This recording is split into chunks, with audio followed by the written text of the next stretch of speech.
chop this thing off at the start. But I just want to make sure we all remember there's two other people, there's two other human beings out there, okay, that are probably every night going to bed hoping they get a job. So, I think we need to at least get that process through. But I won't say anything else about that. That's all I have to say. Thank you. Thank you, Commissioner. Commissioner Russell. Thank you, Mayor. It's been actually a fairly quiet couple of weeks. I've gotten actually no building permit issues, which I am excited about, and thank the building department for doing their job and making sure that everything gets taken care of. I'd also like to tell you that Joe Futon, I've got a renewed respect for him and his job after doing the work at my house. I can't imagine having to manage all the buildings in the city. It's an uphill battle, trying to get through this hurricane issues. And I'm just a couple more days out. My house will finally be finished. I attended the Hancock grand opening, and Commissioner Griffiths with the County Commission made a statement that I wanted to relate to y'all that kind of hit home with me pretty well. He considered the anniversary of Michael to be the funeral service. Just put it to bed and just look at the future. Let's look at the bright future of where the city can go and where the county can go. And I think that's a good way of looking at it. Let's bury Michael and move forward. The Hancock grand opening was a really good event, and I was glad I went to it. Glad Hancock is in Lynnhaven now, and Lynnhaven's looking up, and I really appreciate everything everybody's doing. And I also wanted to thank all the citizens or all the employees for the anniversary celebration we had. What a great event, and it's a testament to Vicki and her staff for what y'all put up. So thank you. Thank you, Mayor. Thank you, Commissioner Russell. Commissioner Tender. Thank you. I spoke to Greg coming in, and I would really like him to kind of address this if he would, but I received a letter from a resident, and I'm just going to read it if I may, because it has a lot of valid points in it that I think need to be considered. Mr. Thompson wrote, the backflow preventer currently proposed raises concerns of homeowner liability should an actual backflow event occur. If the device installed on my property fails and irrigation water flows back into the municipal main, am I responsible for sickening my neighbors and paying to flush the mains? The City of Lynnhaven Commission should revisit the current ordinance such that the city both install and maintain the devices to eliminate possible litigation. The device should be installed on city side of the water meter. It is the city's responsibility to maintain the integrity of the city infrastructure, including the municipal water supply. I think his concerns about liability are very valid. So if there's any way Greg can come up and just put this man's worries to rest. Thank you, Mr. Kidwell. Hi, Thank Greg Kidwell, City of Lynnhaven Utility Director. I spoke with Mr. Thompson. His concerns came from his insurance company. Our ordinance are clear that the responsibility for the city starts at the meter and stops at the meter. So at that point, it becomes the city liability. The city is asking that these backflows be tested every 2 years as per DEP rule. As long as we do those things, we're covered, we're good. To change our ordinance and to change the way we're currently doing business comes with a huge price tag. To retrofit all these meters to put backflow devices in front of the meters is a major undertaking. I don't have a dollar amount for that, but it would be in the millions. Thank you. So Go ahead, I'm Commissioner sorry. Tender. Go And ahead. so what about his concern for liability? Would he be liable? no, he would not be. The homeowner would not be liable for that. Like I say, our ordinances specifically say our responsibility starts and stops here. As Okay. long as that device has been installed correctly, tested, maintained like it should be, he's covered. And the Okay. city would pick up any issues. Thank you. And Mayor, may I? Yes, please go ahead. One of the things too that just remember that this does not affect just the city of Lynnhaven. It affects all of the cities. And one of the things that we have talked about in our city county managers meeting is this particular project. And so one of the things I'd like to do is maybe get with the Bay County Chamber and put together a resolution to send to FDEP stating that they either need to pick up some cost or find another way to make this work instead of putting the burden on the residents and the city to get this done. So that will be one thing that I will be working on. And I had a question as well. I'd like to Sure. direct it to our city attorney. Is there, in your opinion, is there any research or any work that needs to be done from our end to assure that our residents nor the city are held, liable for something that might happen? Is there something that we could look at maybe with the other cities and the county that we could come up with something legally that would protect us? Or do you feel that we're already sufficiently protected by the way the ordinance is currently written? Mayor, I can certainly take that under advisement, but I think generally speaking, as Mr. Kidwell pointed out, that liability for the city starts and ends at the meter, and liability for the individual starts and ends at their side of the meter. As Mr. Kidwell pointed out, they are going to have a duty and obligation for maintenance, making sure it works, doing the things that, just like if you're driving a car, if it cranes off into somebody else and you have done no maintenance or done nothing to it, never changed the brake pads and any of that stuff, could you have liability? You could. And that's the same thing, I think, for the individual. If they do nothing, just install it and leave it for years on end, then could there be an issue? There could be, certainly.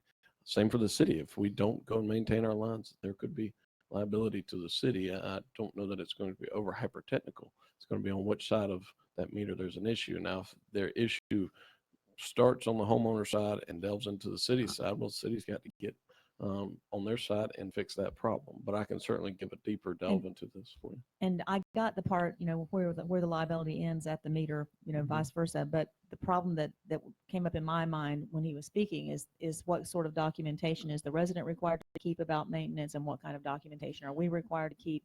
And, what if they had an inspection on one day and it breaks on the next, but, we can't prove that it was inspected?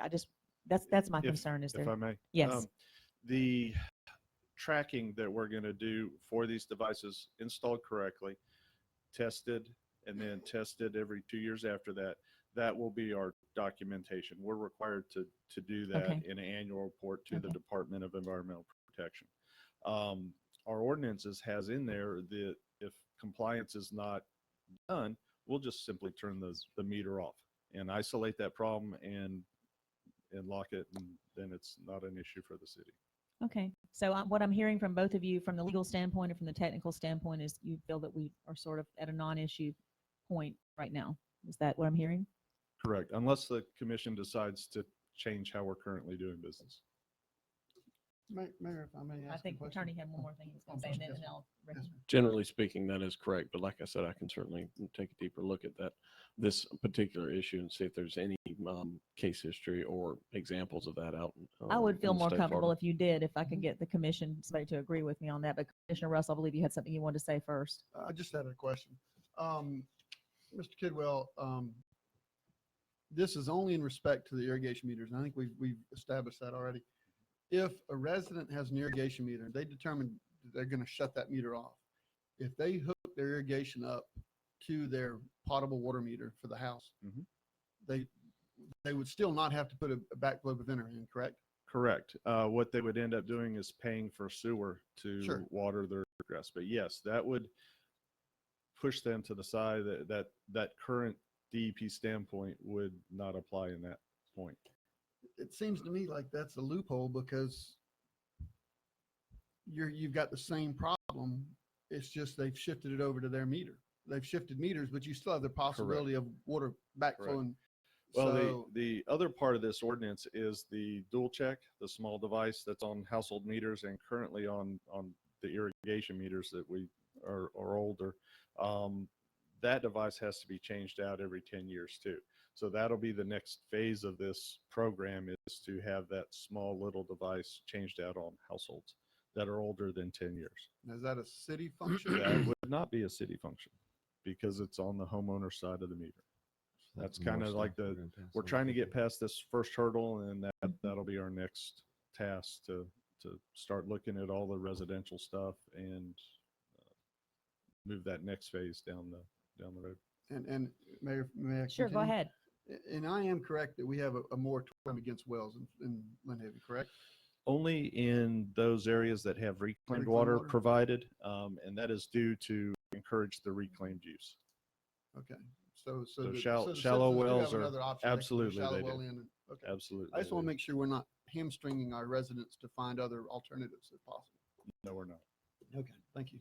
Any other questions from the commission? If I may, Mayor, Go ahead. we we researched what other cities have done. Have we? No. That's what I was asking. About a year ago, we did do some phone calls, talked with Panama City Beach and the way they were doing it, but we haven't updated that in recent history. I know that Mr. Thompson has some suggestions when's public speaking. He already had spoke with him before the meeting, so I'm going to let him go ahead and bring those up. So we'll probably revisit it during public commentary. So I don't want to steal his thunder, but he had some good ideas, and we were talking before the meeting. So. That would be great. And Yeah. and if I could go back to what I was asking for a moment ago, I didn't want to ask the attorney to move forward with a research and bringing some more information without the commission approving. If I could possibly get a motion to have him move forward, just to make sure that we are doing pretty much what the other cities in the county are doing, and that we're on the same page, and that we feel like that we're legally protected both on the resident side and the city side, is what I would like for someone to make a motion, if you'll be willing to do so.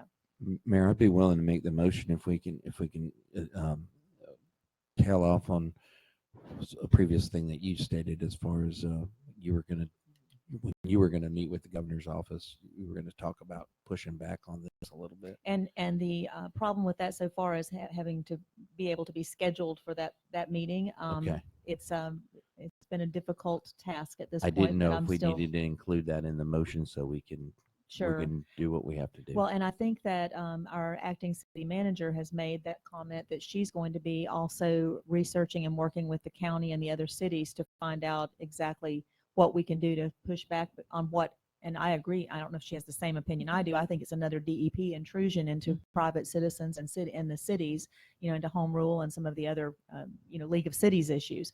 But at this point, just in a small way, I'd like to make sure that we're protected until we can reach out on a larger basis, is what I was asking for. I'll make the motion as you stated.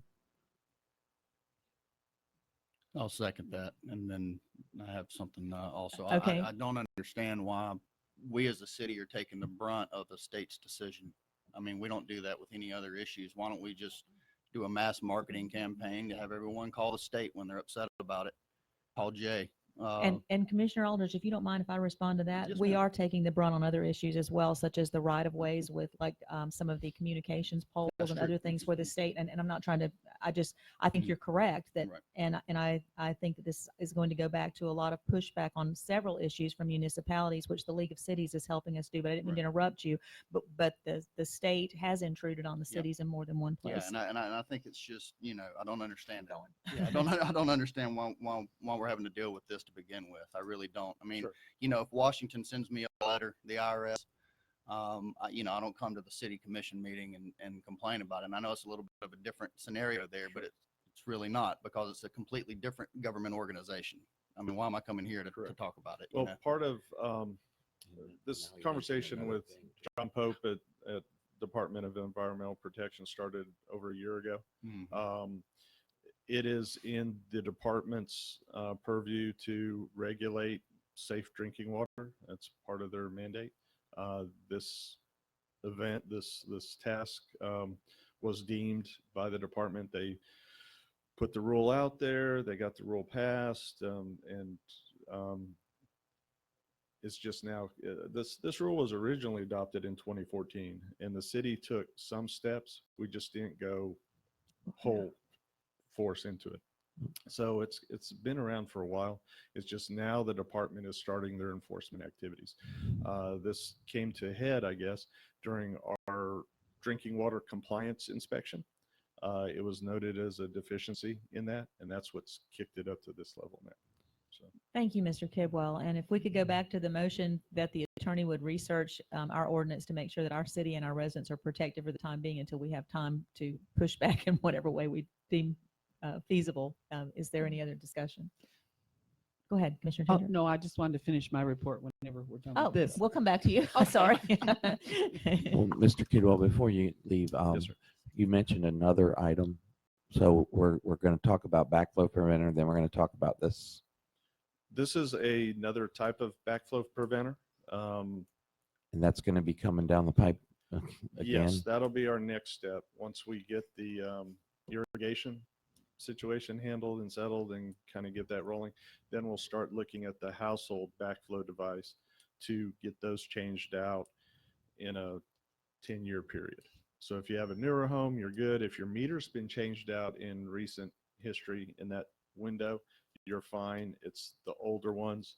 I don't have a feel for how many that'll be yet, but that'll be the next. Would we step be in able to this. umbrella the both in this in our pushback? And so We could come back with another motion. another motion. Yep. Okay. Okay, if we could continue now with this motion, any more discussion on whether or not to have the attorney research the ordinance to make sure that the city and the private citizens are protected? Is there any problem or comments from the public about this? Yes, Mr. Young.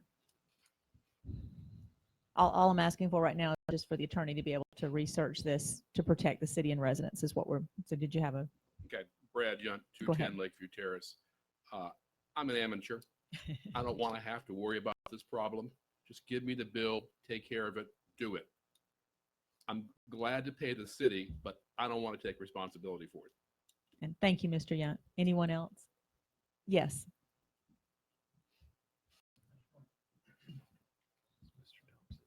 Mr. Thompson, go ahead. Yep. I just wanted to add that while the attorney is researching, make sure that any ordinances passed or modified to this states in there that the city will assume responsibility should a backflow event occur. And my neighbor down the road decides to take me to court and sue me because I killed his dog with my bad water. So the city should assume responsibility if and when this very, very rare event might actually happen. Okay, thank you. Anyone else from the public? Okay, we're about to call for the vote. And again, this vote is simply asking for our attorney to research our ordinance to make sure that both the city and the residents are protected as much as they can be while we look further into how this is going to come about. Ms. Gaynor, go ahead, please. Commissioner Parno, Yes. Commissioner Aldridge, Yes. Commissioner Russell, Yes. Commissioner Tender, Yes. Mayor Anderson. Yes, thank you. Commissioner Tender, please continue with your report. Okay, thanks. In this past week, I had to deal with Ms. Gaynor one day, Bobby Baker went out. We have a real issue with Comcast going into neighborhoods unannounced and digging up people's front yards. It's my understanding, I got a call, emails, one right after the other, when Comcast showed up out at Mowat Highlands and they were digging in people's yards. And then, if I'm not mistaken, Ms. Gaynor said that they came the day before and literally were digging on the wrong side. So the city took somebody out there and said, whoa, whoa, whoa, you can't dig there. This is their property. I just feel so strongly, and I don't blame the residents. If I woke up and saw somebody digging in my front yard, I'd be going, what is going on? And who are you? And who told you you could do this? That kind of thing. For Comcast, that on that given day, Mr. Baker went out and talked to the people that were contacting me and got them all calmed down. But it was the easement. Is that the right term? Yes, It's the easement that they have to do this in. And believe it or not, everybody that I talked to didn't realize that they lost half of their front yard. It might be their front yard, but they can have from the center of the street back 25 feet, from the center of the street back 30 feet, 8 feet from the sidewalk on the homeowner's side. And by the way, they're all different everywhere, if I'm understanding what Mr. Baker explained to me. So I think 2 points. I think we need to educate our residents the fact that they might have bought it, but they can't say who can be in it, so to speak. I think also, I feel strongly about this. Comcast, we shouldn't even let them inside the city limits unless they have notified that neighborhood that they're going to be there. They don't have to notify a month ahead or something, but like you told me, they're supposed to notify. And we need to hold them their feet to the fire because it was an emotional uproar the entire day. So we got that burn, that fire was taken care of. And then 2 hours later, I get a call from a lady in the country club. She's hysterical. She's owned the home since I'm making this up, but 1980 or something. She goes, these people are out here digging in my yard. Now, should I call the police? Should I do what? This was Gulf Power. And they're out there. Now, they've been doing a flag system in the country club, little yellow, white, red flags.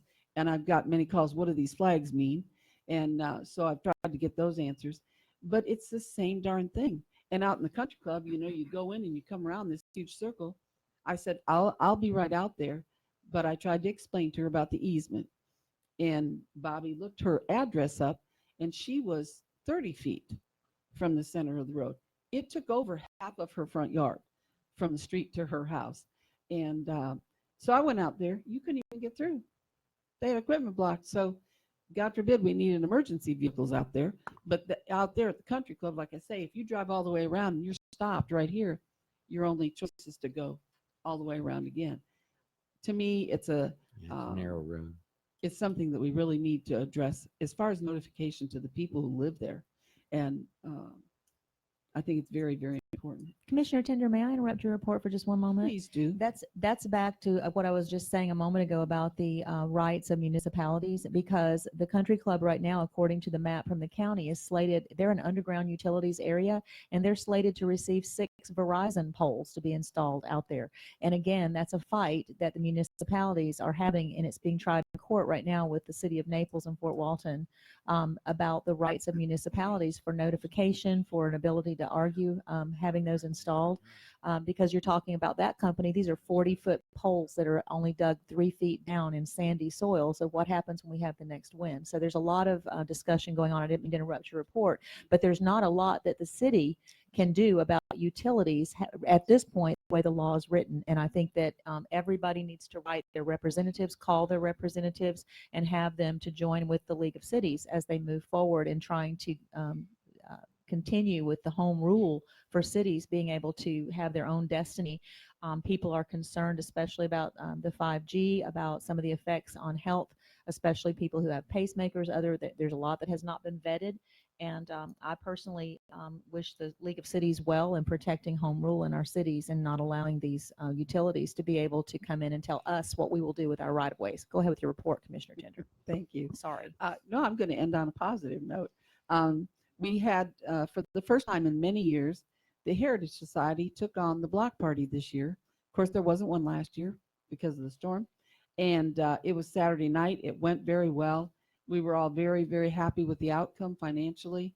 And we plan on doing it again next year and doubling the size.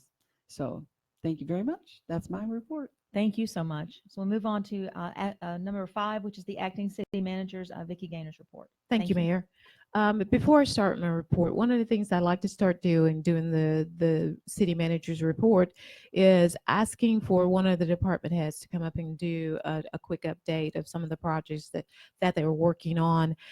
This time I'm going to ask Bobby Baker, our Director of Public Works, to come up and talk about a couple of the projects that Public Works is working on and the city is a part of. Good morning, Mayor and Commissioners. Good morning. As Ms. Gaynor mentioned, she wanted me to keep you up to date on some of the projects we're going on. Road paving. Right now, we are currently getting the roads priced based on the current budget that we have. We've sent the contractors a list. They'll price it out. And then once we do that, we'll know exactly which roads that we'll be paving this year. We'll be glad to give you the list. It's going to take a little while because these particular roads all have utilities that still need to be installed. So naturally, we're going to pick on the roads that are getting torn up. Some of them are getting torn up right now, as you've seen throughout the city. So once we have that list, based on the pricing, we can pass that on to you. But it will take a little while for them to get the utilities in. This year, it does include some of the alleys where the commercial businesses are. So like Alley B behind Florida Avenue and then part of Railroad Avenue where the commercial businesses are. after this year, that'll complete a lot of the C and D roads, the worst ones, which they were based on the utilities needing to be done in some stormwater. The other one is the FDOT legislative funding. They gave us $1 million for road paving. We're waiting for the final contract from DOT. We've listed the roads we'd like to do. Once we have that contract back, we'll set it out for bid. So it's another $1 million in road paving. And I'd be glad to give you the list of what those 3 roads are that we're looking at doing. Hopefully within that budget, we can get them all done. We won't know until the bids come in, which have been astronomical. Stormwater. As you're aware, we had the master stormwater plan completed. We've submitted all these projects to the HMGP program, waiting for funding. What we're going to do in the meantime with the funding that we have in the budget is we're going to pick some of the priority project, the lower priorities that we don't feel like HMPP will fund, and we're going to work on those internally. So I'll get with the engineer. There's 3 particular areas I think we could get done with the current budget that we have, and we'll look at trying to get those. And all 3 of them do have some houses that flood, so that'll be great to get that done. The stormwater crews, they're steady going. One crew is doing nothing but replacing pipe and digging ditches. The other ones, like the street crew, they're still clearing alleys, stormwater ponds, some of the waterways still that internally. And then they're still working on street signs and asphalt and everything. So it's all coming along pretty good. After the first of the year, we'll start the slip lining program, which we'll pick out some of the worst pipes and slip line them and avoid tearing up some additional roads. Sanitation, we're still collecting C&D, yard debris, everything. And the volume, I don't know if it's this cool weather, it has really come out in the last couple of weeks. So we're starting to get a lot more volume. And right now we're currently got 4 positions vacant that we're trying to fill. And that's pretty much everything going on. Just a quick synopsis of it. I mean, if you have any questions, I'll be glad to answer them for you. Yes, sir, Mr. Baker. Commissioner Aldridge, go ahead. Thank you, Mayor. The signs that we are encountering, when you said signs, it kind of made my antenna go up. Right. And it's because one of the things that has been pointed out that sticks out most to visitors when they come, I've had a few people come in town, and one of the things they always make comment on, not necessarily in Lynnhaven, but other areas that we travel, they haven't even fixed the signs yet. Well, I hear that every time with signs that are leaning or signs that are down or signs that are, busted up. And that's one of the big things. And I know that also has to do with, some other like state getting involved and stuff like that, most likely with these signs. But I guess what I'm trying to get to is if we see any crooked signs, if we can take 5 minutes and just set them things up right, because people do notice those things. I know it's a minor issue, but it's one of the biggest complaints I hear, really. Yeah, and we do. And we set a lot of them out brand new, and they got ran right I'm not back saying you over don't. by the I'm big just saying, trucks. So, Absolutely. so we waited until all the big trucks got out, but That's we correct. put up hundreds of signs throughout the city, and we still have a lot more to go. Thank you. Mhm. Are there any other questions from the commission for Mr. Baker? Mr. Baker, you have 4 openings. Yes. Are they hard work, like back-breaking kind of 3 jobs, or? No, 3 of them are operators, and one is a head mechanic. Okay. But to clarify, operators work hard too. Oh, yeah. Oh, yeah. I just, Thank you. just I knew wondered, what you meant. what's your timeline on filling those positions? Well, we're starting to get applications in right now, and Okay. which has been tough because a lot of them just don't meet the requirements, having the CDL that's required. Yeah. It's a tough market right now. Yeah. Trying to get them filled. So. Are there questions for Mr. Baker? Yes, since you brought up mechanic, are we now working on our own vehicles? Yes, I have one mechanic on staff, which he's pretty overloaded with just one guy in there. So. Okay. And he's not a head mechanic. He's just, Okay, you know, but we're doing basically- all the vehicles for the city there now? yes. Okay, Mhm. thank you. Are there other questions for Mr. Baker? Thank you. All right. Go back to our city manager's report. Thank you, Mayor. So this will kind of be the way we will do at the beginning, just so you'll get a good update and be able to ask some questions. That was great. NRCS, we're almost at the end. We've done about 11 miles cleaning out ditches and waterways, and we're just probably I would say probably 95% finished, somewhere close to that now. It's the reimbursement process. We know that the reimbursement process will go a little bit faster than it's with FEMA. A couple updates on the buildings, on the roofs. Of course, you've seen the roofers out and doing some work on those 3 buildings. Right now, we are waiting for the metals to come in. We were waiting for some other materials, and I know that they're going to start on the senior center next week in terms of the trusses. So, but the metal is the big part. It's just backlog, and we have to make sure we have that correct metal in place for those roofs. The Moseley lights, those came in, and we were really excited. Only when we opened them up, they were the wrong color. So we will have to see if we can get those expedited back to us, because we're excited to actually put them up today, but they are the wrong color and we don't want to do that. We are working with insurance company to get our final number and our insurance settlement on that. I went up last week to visit our Lynnhaven Bayou Park Reserve. That project is coming along pretty good. They were probably about 8 months behind because of the hurricane. They have put a path through in terms of some roads. They're building some of the restrooms, and they are making progress, but it is slow progress, just simply because of the hurricane putting them back. But this will be a passive park, just for those of you that may not know, and it'll involve fishing and canoeing and nature trails and activities that will be a part of that entire park. It's going to be beautiful once it's finished. I'd like for maybe about 2 months, I talked to Doug Hadaway to maybe have the commission take a field trip up there and actually see what this park is and how the city will be in charge of it after it's finished. They anticipate it will be finished next year around November, December, and hopefully we can have a grand opening of that. I did attend the grand opening of Hancock, met with an abundance of residents to work out several issues there, and worked on the Bay Chambers. They asked me to be part of a video for the Bay Chambers First Responders video, so I did that as well. We are working on several RFQs, the first one being the design and of our buildings. That RFQ is in its final stages. There were a couple of tweaks we had to make on it. We're actually waiting for the structural reports. Those came in yesterday, because we like for those to be a part of that RFQ. And so as soon as we make those final tweaks that came from Tetra Tech, that will go off. So we will still make our October deadline of getting that RFQ out for the buildings. All the buildings are included in that. We did also advertise for our regular auditing services that the commission asked to put back out for the 3rd time. We've sent that to several auditing firms, and the bid opening for just a regular auditing services is November 7th. The special auditing services, the investigative auditing services, is also out.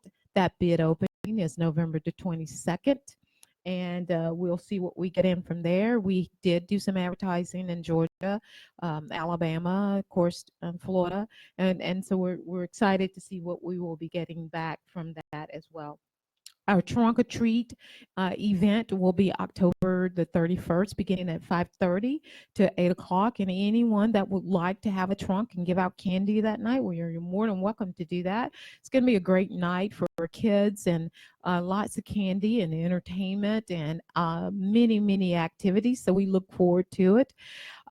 Then we'll have November the 8th will be our Music by the Bay. We're also planning that as well, and we invite you to come out to all of our events that we continue to give to our residents and have for our residents, even in the midst of a storm that is going on. That definitely does not stop us from giving back to our community. And that's my report. Thank you so much for a very detailed report, and we really liked the addition of having a department head give us information. That was really great. Number 6 would be our city attorney's report. Excuse me. No report at this time, ma'am. Thank you. And then number 7 is the public commentary. If there's anything that anyone from the public would like to address the commission about its time, you're free to approach the microphone. There appears to be none. Moving on to the consent agenda, this only includes the minutes from the last meeting. Is there a motion for approval? So moved. Second. There's been a motion and a second. Any discussion, additions, or deletions from the minutes? There appear to be none from the public. Ms. Gaynor, would you please call the roll? Commissioner Russell, Yes. Commissioner Tindall, Yes. Commissioner Aldrich, Yes. Commissioner Perno, Yes. Mayor Anderson. Yes, so the minutes stand approved. Old business, item number 9 is the discussion and possible approval of a date for a workshop regarding regulations of design and aesthetics for existing and new properties along the commercial corridor of Highway 77. This idea was brought by Commissioner Aldrich, so I'll recognize him at this time if he has any other comments he'd like to make. Thank you, Mayor. Yes, we do have a workshop that I'd like to have coming up. Am I on? I am. November looks like a pretty full month. I know we have a lot going on in November, and then of course we also have the holiday at the end of the month. So as I looked at it, I would like to make the motion that we have a 1-hour workshop before the 12/10 meeting, regularly scheduled commission meeting for the month of December. That way we can go ahead and get some ideas of what we're looking at rolling into the new year, and then we can just keep that ball rolling as we go into 2020. So if we, again, I'd make that motion on that one. There's been a motion by Commissioner Aldridge for a 1-hour workshop on the regularly scheduled commission meeting for December 10th, directly preceding that meeting. Is there a second for his motion, or is there other discussion? Second. There's been a motion and a second. Any discussion? Appears to be none. Any from the public? Ms. Gaynor, would you please call the roll? Commissioner Aldrich, Yes. Commissioner Russell, Yes. Commissioner Tinder, Yes. Commissioner Perno, Yes. Mayor Anderson. Yes, so that stands approved, and we'll have that workshop on December 10th. New business, item number 10 is an update presentation for Rebuild Bay County Incorporated, and that's being presented to us by our very special guest, Ms. Donna Pilson. Thank you for being here. Would you please? Mayor, I'm sorry, go ahead, Ms. Gaynor. No, that's all right.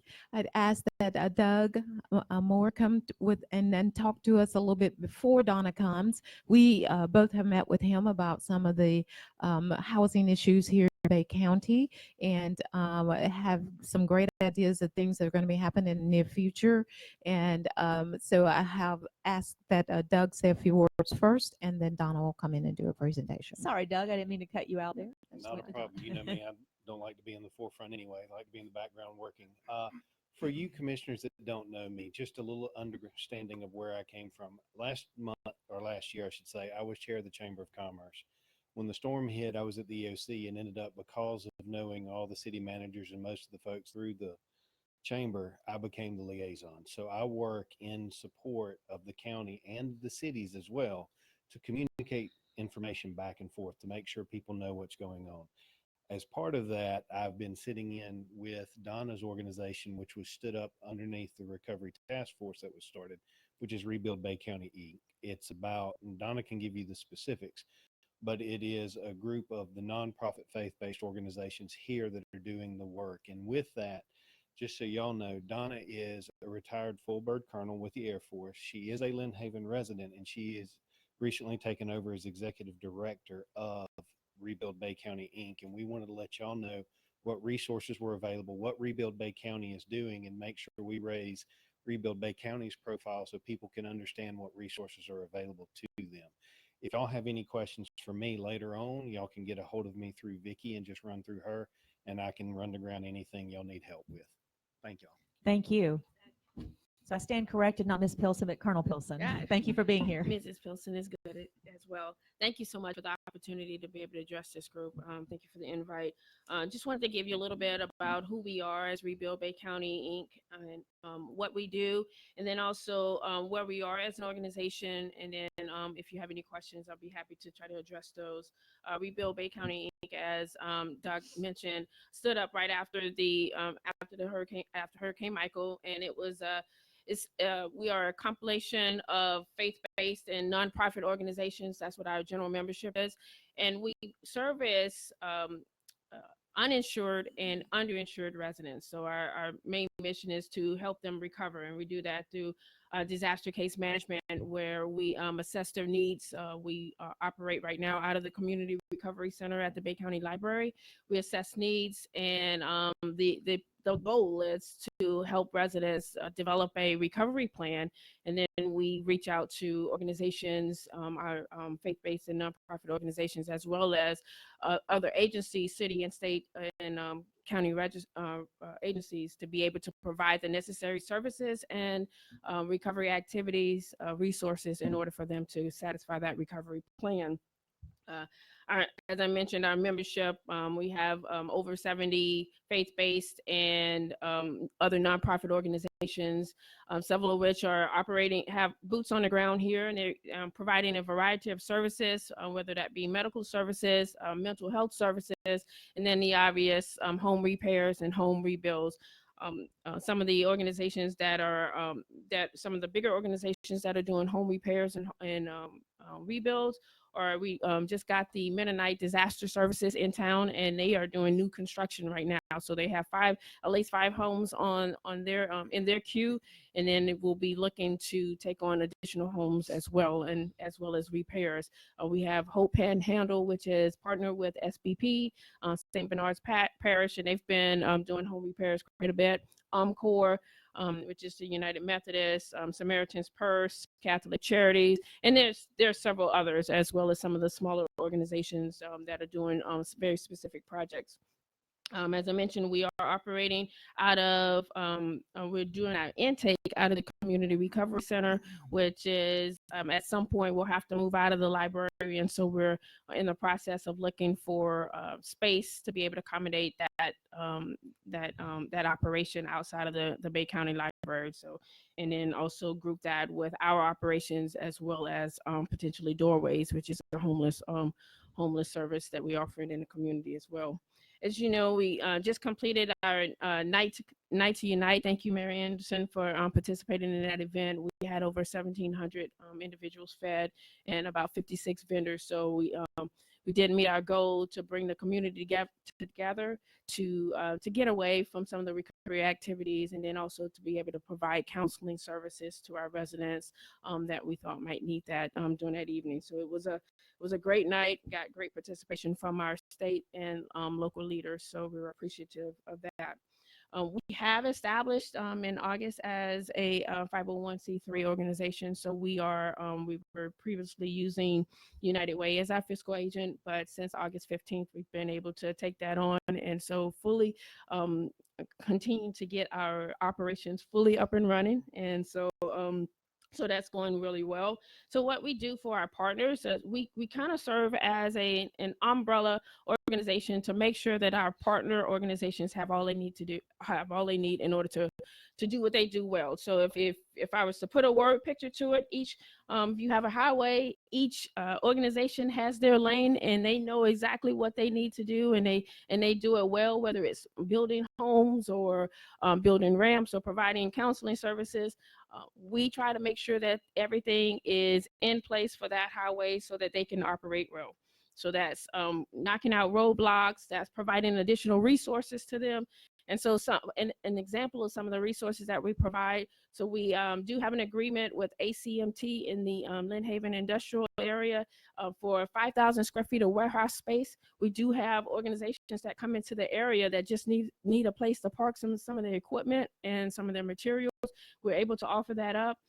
We also have relationships with, say, Goods 360 and some other organizations or resources that will donate materials. So we have at today about $250,000 worth of shingles that we are able to make available to our partners that are doing roofs.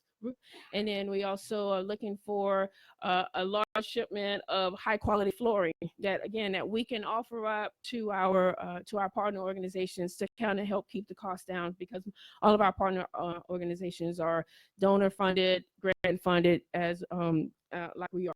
We also apply for grants and also use our donor funds to be able to meet some of the unmet needs, some of those last minute things that you just need some money to pay out.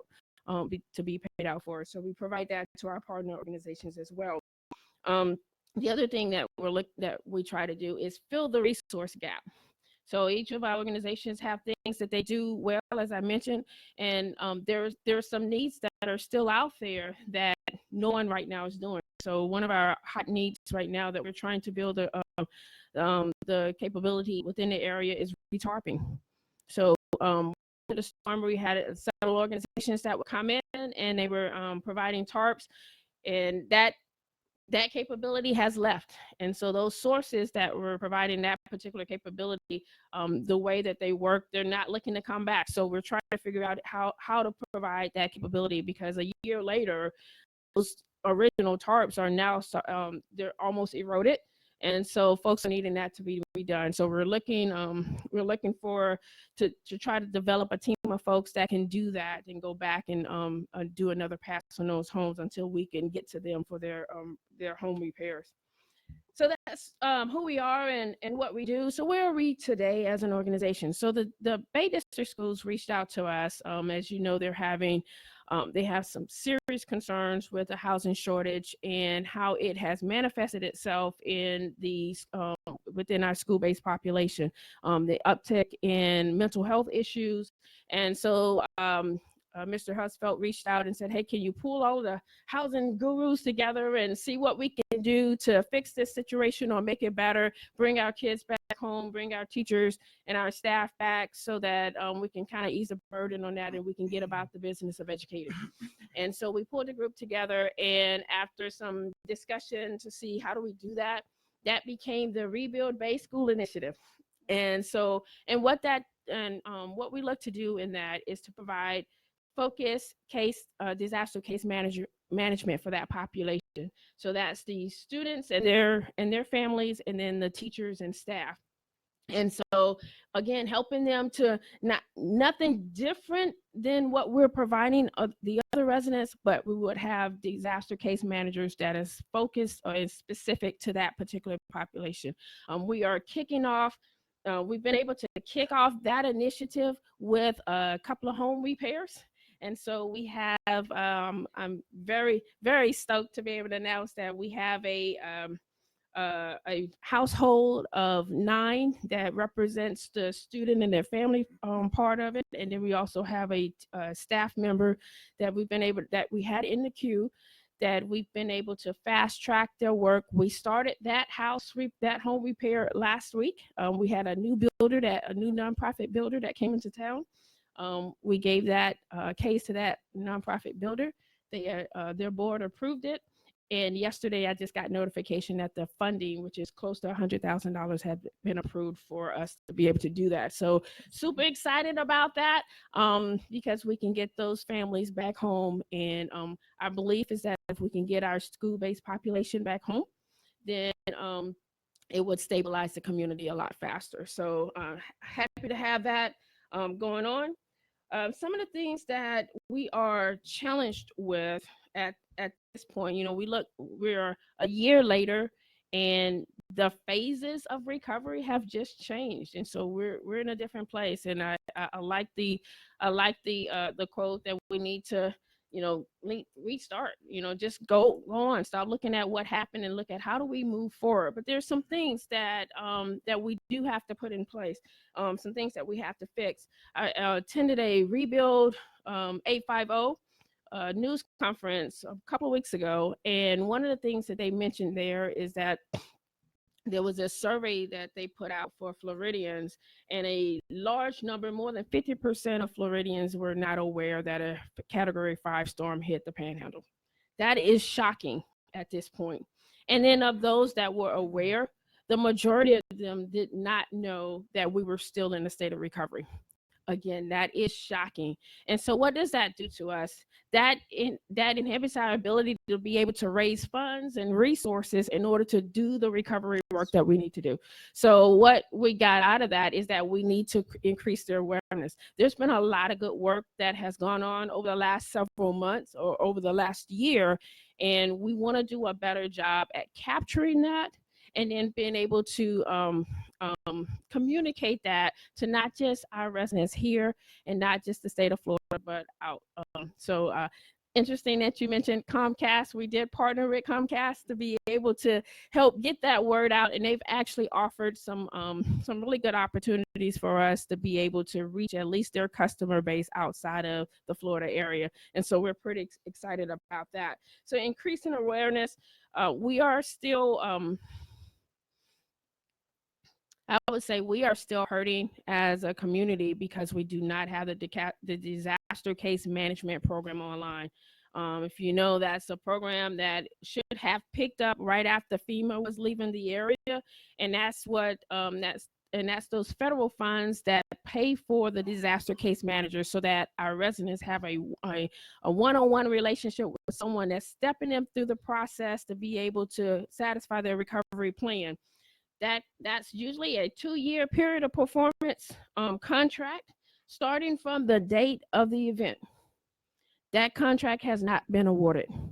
It was projected to be awarded on the 23rd of this month, already a year late, and just got notification yesterday that it has pushed back to November 8th. And so that's a huge capability that we need in order to be able to do recovery activities well. So what that has done to us is that we have to provide that service. And so we are looking as an organization to be able to utilize some of the funds, some of our donor funds, to be able to pay for a disaster case manager. And that's just one, maybe two out of that. But that's we have still thousands of residents that need to recover. And so that's one that we need to focus on. And then how do we share with so many organizations in the area, just the data collection and the sharing of information to make sure that we're not duplicating services and that we can adequately track services to our residents. That's one that we are still looking for the best way to be able to handle that. Database of resources, who all's in town. We have a good idea, but I'm learning about new resources every day. So how do we capture that and then make that available to our residents? So looking at the best way to do that.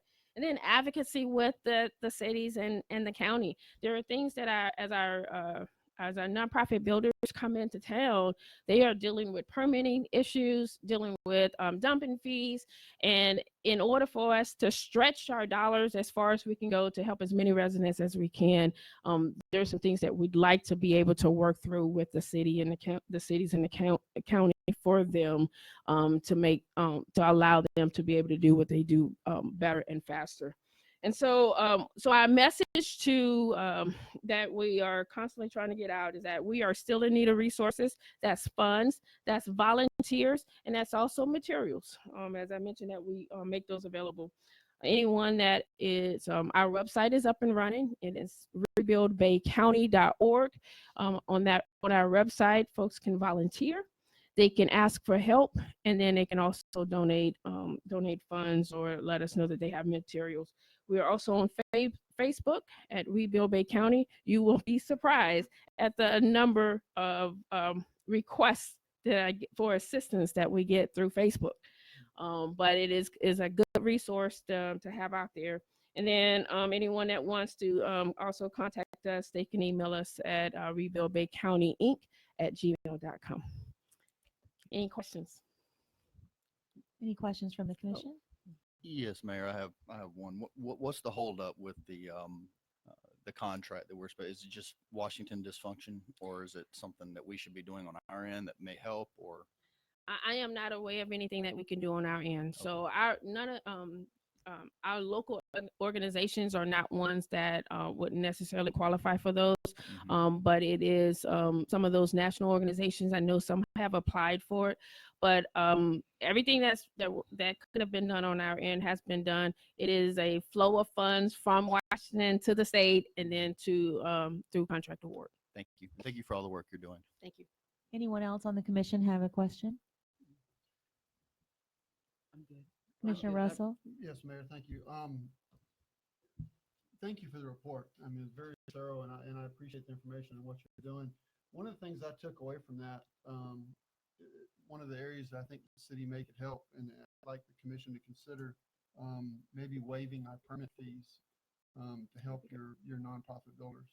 I'd like the commission and the city manager to consider looking into that. and also maybe working through the process to expedite your permits to get it done quicker. That would be awesome. So, but I really appreciate what you're doing, and I appreciate the report. Okay. And then how would I go about following up on that? I Okay. would All I right. would say to contact our acting All city right. manager, and Awesome. I would like to further add maybe an idea to that for now and in the future for this organization and others, that maybe I know we have a blue permit for contractors to work here, that maybe we come up with a different color for the nonprofits who are working free of charge, maybe a pink or maybe a purple or something that would be different, that we would know that these are valid contractors, but they're working as a faith-based contractor, something like that, so that people would know. And I would like to personally thank you for all the work that you're doing. And we are, I know you've probably heard of our hurricane relief fund that we have here in Lynnhaven, and perhaps you could add us as a resource. It's for those people who live in Lynnhaven, and then once those people are served, I think we still have about 1,300 active applications. But we did write into our hurricane relief charter that once all the Lynnhaven residents who had requested help had been served, that we were open to helping those in the surrounding unincorporated areas that touch us. So that's maybe something you could look at as well. And I personally thank you, and please let any member of this commission or myself or acting city manager Gaynor know if there's something we can personally do to push forward your organization and to help you to get the word out. Will do. Thank you for the opportunity. Thank you for the time Thank that you you so came. much. Thank you. Moving on to item number 11, discussion and possible approval of Panhandle Engineering task order for utility relocation services on Jenks Avenue. And this is an item pushed forward by Acting City Manager Vicki Gaynor. Yes, Mayor, the Bay County is now widening Jenks Avenue, and of course, it's going to come up to our home where we are here in Lynnhaven. And we will need to relocate some utilities that will need to be done. That will surely be over the $35,000, and we will have to put that out to bid. So I'm asking that you approve Panhandle Engineering to handle this task so that we can get this project on its way. So moved. Second, There's been a motion and a second. Any questions or discussion? Mayor, if I may. Please. This kind of relates to something that Commissioner Aldridge was talking about earlier. You know, I've had a hiccup all along about Highway 390 being widened by the state and forcing the city to pay to move the utilities. I know it's, nothing the commission can do, but I'd still want to voice my concern that if the counties widen the road, they ought to move the utilities. The state's widen the road, the state ought to pay to move the utilities. That being said, I've been informed there's nothing we can do about it from a legal standpoint. So, but that's all I got to tell you, Mayor. Thank you. Thank you, Commissioner Russell. Anyone else? Anyone from the public? Ms. Gaynor, please call the roll. Commissioner Tender, Yes. Commissioner Russell, Yes. Commissioner Aldridge, Yes. Commissioner Parno, Yes. Mayor Anderson. Yes. Stands approved. Moving to the last item on the agenda, item number 12. This is discussion and possible approval to put out an RFP for sunshades for Sheffield Park, Kensal Park, and the dog park. And before I turn it over to Acting City Manager Ms. Gaynor, I would like to just say how happy I am to see this item on here. Something that I've asked for and wanted for many, many months. Because we've spent a great deal of money on playground equipment and other items in these parks, and they deteriorate in the sun, not to mention the dangers of the UV rays for our children. And also on some days, as you know, it's so hot that the children can't even enjoy the equipment because it's too hot to touch it, much less sit on it or swing on it or slide on it or whatever the equipment is. So I just wanted to say how happy I am to see this on the agenda. Thank you, Mayor. And definitely both the mayor and Commissioner Aldridge had asked me about this, and we were getting some prices. And as the pricing came back, we said, we're going to put this out to bid because it is over, again, that $35,000 mark. It will definitely take care of putting some shade in places that is much needed. If you come out to any of the parks, they are filled with kids and parents, but it's hot out there, and this is a perfect time to do it, going into the fall and winter months, so that when we come back in the spring and the summer, we'll actually have those shades in place. So I'm asking your permission to put that out. So moved. Second. There's been a motion and a second. Any further discussion? Any from the public? Appears to be none. Ms. Gaynor? Commissioner Tender, Yes. Commissioner Aldrich, Yes. Commissioner Russell, Yes. Commissioner Parno, Yes. Mayor Anderson. Yes, and so that stands approved for bids. And then we move to item number 13, which is adjournment. I invite you all to be back on November 12th for our first meeting in November, and that will be at 4 p.m. in the afternoon. Thank you so much. Meeting's adjourned.